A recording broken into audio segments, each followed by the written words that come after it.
Assalamualaikum warahmatullahi wabarakatuh. Perkenalkan, nama saya Nur Aisyah Asadi dari kelas 10 MIPA 2. Pada video ini saya akan menjelaskan salah satu kerajaan bercorak Buddha, yakni Kerajaan Sriwijaya.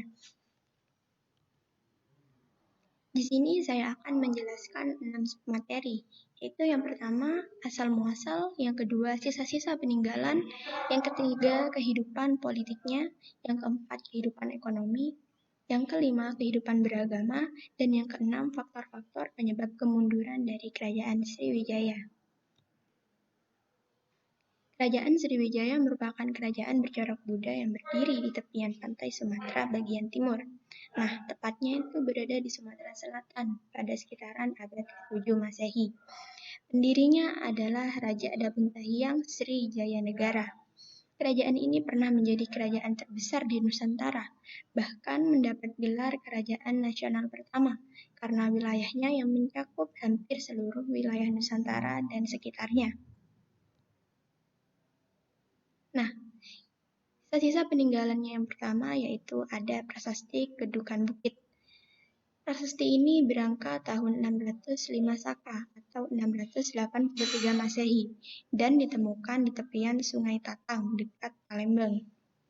Berdasarkan prasasti ini diketahui bahwa Raja Dabuntahiyang mengadakan perjalanan suci dengan menggunakan perahu untuk memperluas wilayah kerajaan. Beliau membawa 20.000 prajurit dan berhasil memperluas wilayah kerajaan dari Minangkabau atau Minangkabau sampai ke daerah Jambi. Yang kedua ada Prasasti Talang Tuo. Prasasti ini ditemukan di sebelah barat kota Palembang, tepatnya di daerah Talang Tuo, dan berangkat tahun 606 Saka atau 684 Masehi. Nah, prasasti ini berisi tentang pembangunan sebuah taman yang disebut Srik Serta dan dibuat oleh Raja Dabuntahiyang. Yang ketiga ada Prasasti Kota Kapur. Ditemukan di Bangka dan berangkat tahun 608 Saka atau 686 Masehi.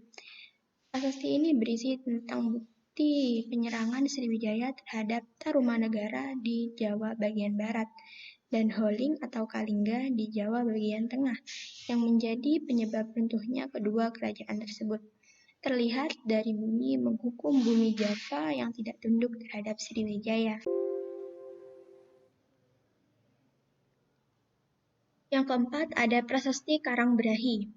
Prasasti ini ditemukan di Jambi dan berangkat tahun 608 Saka atau 686 Masehi. Prasasti ini isinya tentang kutukan terhadap para pembangkang kerajaan. Yang kelima ada Prasasti Telaga Batu. Prasasti ini ditemukan di Palembang dan tidak berangka. Prasasti ini isi utamanya tentang kutukan-kutukan menakutkan bagi mereka yang berbuat kejahatan. Yang keenam ada Prasasti Ligor. Ditemukan di Ligor, Semenanjung Melayu, yakni tepatnya di wilayah Thailand Selatan. Prasasti ini berangkat tahun 697 Saka atau 775 Masehi. Prasasti ini memuat kisah penaklukan Pulau Bangka dan Tanah Genting Pra atau Thailand oleh Sriwijaya. Yang ketujuh ada Candi Muara Takus. Terletak di dekat Sungai Kampar, Riau. Di dalam kompleks ini terdapat beberapa bangunan candi. Di antaranya ada Candi Sulung, Candi Bungsu, Candi Mahligai, dan Candi Palangka. Para pakar purbakala belum dapat menentukan secara pasti kapan situs candi ini didirikan. Ada yang mengatakan abad ke-4, ada yang mengatakan abad ke-7, abad ke-9, bahkan pada abad ke-11. Namun, candi ini dianggap telah ada pada zaman keemasan Sriwijaya, sehingga beberapa sejarawan menganggap kawasan ini merupakan salah satu pusat pemerintahan dari Kerajaan Sriwijaya. Yang kedelapan ada Candi Muaro Jambi, terletak di Kabupaten Muaro Jambi, Jambi, tepatnya di tepi Sungai Batanghari, sekitar 26 km arah timur kota Jambi. Kompleks candi ini diperkirakan berasal dari abad ke-7 sampai 12 Masehi. Candi Muaro Jambi merupakan kompleks percandian agama Hindu-Buddha terluas di Asia Tenggara dengan luas 3.981 hektar. Namun sayang, belum semua bangunan di kompleks ini yang selesai digugat oleh pemerintah. Yang ke-9 ada Candi Biaro Bahal. Situs Candi Bahal terletak di Padang Lawas, Tapanuli Selatan, Sumatera Utara. Candi Bahal diduga berasal dari sekitar abad ke-11 Masehi. Candi peninggalan Kerajaan Sriwijaya ini terdiri dari 3 bangunan kuno, yaitu Biaro Bahal 1, 2, dan 3, yang dibangun saling terkait satu sama lain dan terdiri dalam satu garis yang lurus. Kehidupan politik. Pada masa keemasannya, wilayah kekuasaan Sriwijaya meliputi Sumatera, Jawa bagian barat, sebagian Jawa Tengah, sebagian Kalimantan, Semenanjung Melayu, dan hampir seluruh perairan Nusantara. Sriwijaya terus melakukan perluasan wilayah, sehingga menjadi kerajaan yang besar. Pada 775 Masehi, dibangun sebuah pangkalan di daerah Ligor untuk memperkuat pertahanan. Saat itu yang menjadi raja adalah Raja Darmasetra.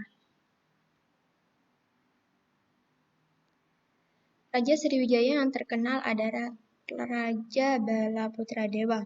Ia memerintah sekitar abad ke-9 Masehi. Pada masa pemerintahannya, Sriwijaya berkembang pesat dan mencapai masa keemasannya. Balaputradewa menjalin hubungan erat dengan Kerajaan Benggala di India yang saat itu diperintah oleh Raja Dewapaladewa. Raja ini kemudian menghadiahkan sebidang tanah kepada Balaputradewa untuk dibangun perguruan tinggi di Nalanda, India, sebagai tempat pembelajaran agama Buddha dan bahasa Sanskerta bagi para biksu dari Sriwijaya. Pada masa pemerintahan Raja Marawijaya Tunggawarman, Sriwijaya menjalin hubungan dengan Raja Raja Raya I dari Kolamandala. Namun akibat adanya persaingan, persahabatan dua kerajaan itu pun berubah menjadi permusuhan. Raja Rajendra Chola menyerang Sriwijaya sampai 2 kali, yakni pada tahun 1007 namun gagal, dan serangan kedua terjadi pada tahun 1023 atau 1024. Serangan kedua berhasil merebut kota Bandar Dagang Sriwijaya, dan Raja Sanggrama Wijaya Tunggawarman berhasil ditawan. Untuk mengurus setiap daerah kekuasaannya dipercayakan kepada seorang rakyat, yakni wakil raja di daerah.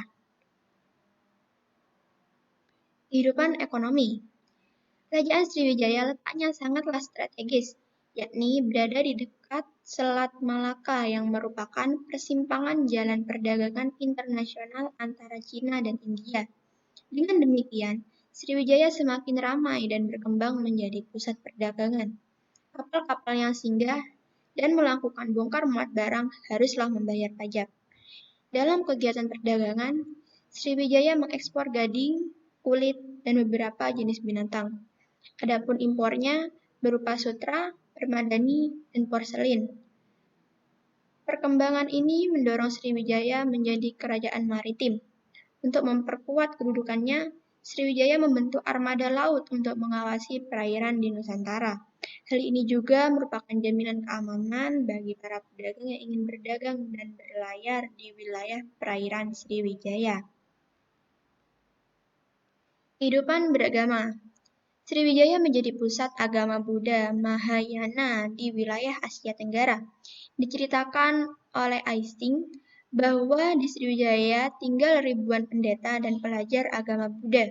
Salah seorang pendeta yang paling terkenal adalah Sakyakirti. Banyak pelajar asing yang datang ke Sriwijaya untuk belajar bahasa Sanskerta. Kemudian mereka pergi ke Nalanda, India untuk belajar agama Buddha. Faktor-faktor penyebab kemunduran Kerajaan Sriwijaya. Yang pertama, keadaan sekitar Sriwijaya berubah, tidak lagi dekat dengan daerah pantai. Hal ini dikarenakan aliran Sungai Musi mengalami pelumpuran, sehingga para pedagang tidak lagi singgah di Sriwijaya.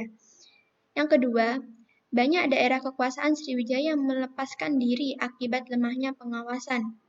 Yang ketiga, Kerajaan Sriwijaya beberapa kali mendapat serangan dari kerajaan lain. Yang pertama, serangan dari Raja Rajendra Chola dari Chola Mandala. Yang kedua, adanya serangan Raja Kertanegara dari Singosari pada 1275 saat melakukan ekspedisi Pamalayu yang menyebabkan daerah Melayu lepas.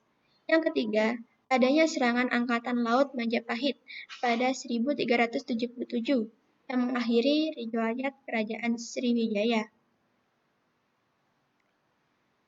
Sekian yang dapat saya sampaikan, kurang lebihnya mohon maaf, dan bila ada kesalahan mohon dimaafkan karena saya di sini masih sedang belajar.